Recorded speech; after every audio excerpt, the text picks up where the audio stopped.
आंदोलनासाठी आझाद मैदानामध्ये फक्त एकाच दिवसाची परवानगी देण्यात आली आहे। मनोज जरांगे आणि लक्ष्मण हाकेंना एक मोठा हा झटका आहे। इतर कोणत्याही ठिकाणी आंदोलन, धरणं आणि जाहीर सभा घेण्यास बंदी घालण्यात आली आहे। गृह विभागाच्या आदेशानुसार आझाद मैदानामध्ये आंदोलनासाठी एका दिवसाची परवानगी देण्यात आली आहे।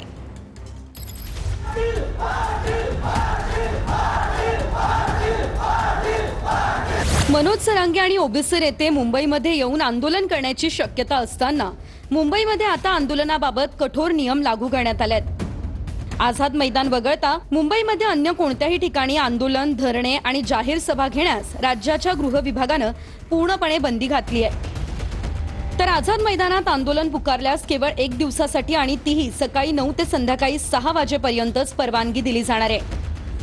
कुणबी प्रमाणपत्रांच्या मुद्द्यावरती मनोज जरांगे 29 ऑगस्ट पासून अंतरवालीमध्ये आंदोलन सुरू करणार आहे। सरकारने ऐकलं नाही तर मुंबईमध्ये येऊन आंदोलन करणार असा इशारा जरांगेंनी दिलाय। मराठा आंदोलकांनी आझाद मैदानाची पाहणीही केली आहे। दुसरीकडे 1 सप्टेंबर पासून मुंबईमध्ये आंदोलन करणार असा इशारा ओबीसी नेत्यांनीही दिलाय।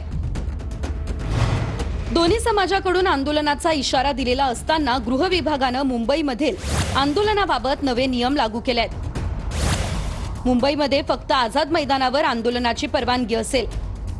आझाद मैदानावरही आंदोलनासाठी फक्त एक दिवस सकाळी 9 ते संध्याकाळी 6 पर्यंतच परवानगी असेल।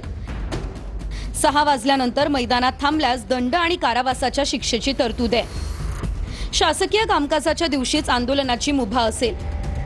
शनिवार, रविवार किंवा शासकीय सुट्टीच्या दिवशी आंदोलनाला परवानगी मिळणार नाहीये। मोर्चा आणि बेमुदत ठिय्या आंदोलनावर बंदी घालण्याचाही निर्णय आहे। आझाद मैदानावर 5000 आंदोलकांना परवानगी।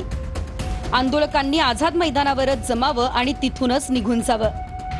ट्रॅक्टर, ट्रॉली, बैलगाडी, सायकल, रिक्षा, हातगाडी, जड वाहनं आणि प्राणी आणण्यास बंदी आहे। पोलिसांच्या विशेष परवानगीशिवाय लाऊडस्पीकरला परवानगी नाही।